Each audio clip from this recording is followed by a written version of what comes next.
मी सर्वांना अगोदर माझ्या वतीने जय भीम नमस्कार असं सांगू इच्छितो. जय भीम, जय भीम. एक गोष्ट लक्षात घ्या तुम्ही, जय भीम नाव नाही, जय भीम एक मिशन आहे. जय भीम एक क्रांती आहे. जय भीम दलित उपेक्षित समाजाला न्याय देण्याचं नाव आहे. जय भीम यासाठी आहे की समाजामध्ये क्रांती घडली पाहिजे. कारण डॉक्टर बाबासाहेब आंबेडकरनी 1926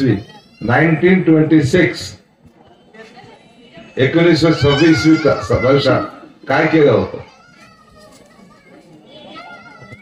त्या महालच्या परिसरामध्ये मनुसंगतीला जाळून टाकलं होतं.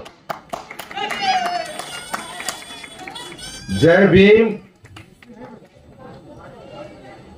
त्या विचाराचे नाव आहे जे मनुसंगतीला जाळून टाकतं. कारण मनुसंगतीमध्ये माणसामध्ये भेद होतं, जाती जातीमध्ये भेद होतं. दलितांना जनावरांपेक्षा जास्त अपमानित करत जात होतं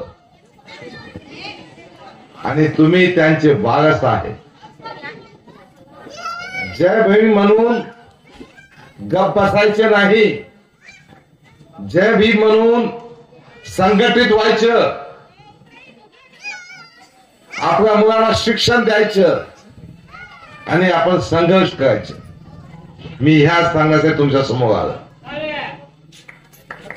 माझ्या युवक मित्र जेव्हा भगवाने सांगितलं की गेल्या 10 वर्षापासून आमच्या या वसाहतीमध्ये किती डॉक्टर झाले, किती इंजिनियर झाले, किती वकील झाले आणि किती युवकांची मौत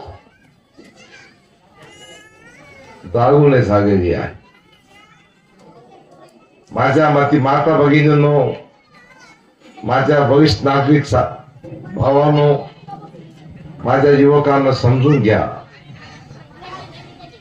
हे निवडणूक 5 वर्षानंतर येतं. 5 वर्षानंतर आल्यानंतर तुम्ही आमचे स्वागत करायला नको. तुम्ही आम्हाला विचारलं पाहिजे की आम्ही तुम्हाला निवडून दिलं होतं, तुम्ही या गावासाठी काय केलं, या युवकाच्या शिक्षणासाठी काय केलं, यांच्या स्वास्थ्यासाठी काय केलं. माझा मित्र जवाहर मला दाखवत होतं. मी सुद्धा या गावात बरेच वेगळे आलो आहे. या गावात 10-15 घर चांगले असणार, 10-15 माणसं योग्य परिस्थितीमध्ये राहणार. परंतु मेजॉरिटी अशी आहे, जास्त संख्या अशी आहे की त्यांचे प्रश्न खूप आहे. शासनाने त्यांना शुद्ध पिण्याचे पाणी देणं, ड्रेनेजची सुविधा करून देणे, चांगले रस्ते बनवून देणं, मोफत शिक्षण, दर्जात्मक शिक्षण, दर्जेदार शिक्षण देणे, मोफत स्वास्थ्य योजना देणे हे शासनाची जबाबदारी आहे. तुमचा मूलभूत अधिकार आहे. तर निवडणुकीच्या वेळी तुम्ही हा प्रश्न विचारला पाहिजे. आणि जय भीम म्हणणाऱ्या जनतेने, आंबेडकरी जनतेने हा प्रश्न विचारलाच पाहिजे की या ब्रिजवाडीमध्ये तुम्ही कोणती नवीन शाळा आणली, शाळाचा दर्जा उत्कर्ष का नाही झाला, आमच्या गावामध्ये पिण्याचे प्रश्न कसा आहे. त्याशिवाय जर आपले युवक लोक खरेदी करत असेल हे दुर्दैवाची गोष्ट आहे. मित्रांनो, काळ बदललेला आहे. डॉक्टर बाबासाहेब आंबेडकर तुम्हाला दिशा दिलेली आहे, तुम्हाला समजावून सांगितले आहे. बाबासाहेबांचे उपकार आहे. आता हे भाजपवाले मनोसंगतीला मानणारे माणसं, जातीवादी माणसं तुम्हाला पैशाची आमिष दाखवून तुमचे मत घेणार, परंतु तुमच्या विभागात तुमच्या गावात विकासाचे कोणतेही काम करणार नाही. हे जे भगवे आहे ना, मध्यामध्ये पैसे देणारा, त्याने ठेचून काढा. कारण ते तुमची अस्मिताच्या, तुमच्या गावाच्या, तुमच्या मुलांच्या वयाच्या खरेदी विक्री करत आहे. मी ह्या सांगण्यातून समोर आलं की मी आमदार म्हणून तुमच्या हक्काचा आमदार राहणार.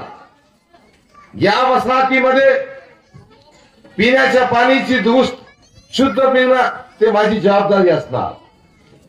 हे ड्रेनेजचे पाणी योग्यरित्या निघून गेलं पाहिजे, रस्ते चांगलं झालं पाहिजे. आणि या वसाहतीला आपण कोणत्याही परिस्थितीत शपथ घेऊन सांगतो, नशामुक्त करून घेऊ, परंतु त्यासाठी तुमचं सहकार्य पाहिजे. जोपर्यंत तुम्ही पुढे येऊन मला मतदान करत नाही, मी आमदार होत नाही, तुम्ही हे परिवर्तन घडवून आणणार नाही, तोपर्यंत आपण काही करू शकणार नाही. मी तुमच्यासाठी, तुमच्या समोर यासाठी उभा आहे की आता ते नाथूराम गोडसेची औलाद त्या अतुल सावेला गाळून टाका. ही एक संधी आहे.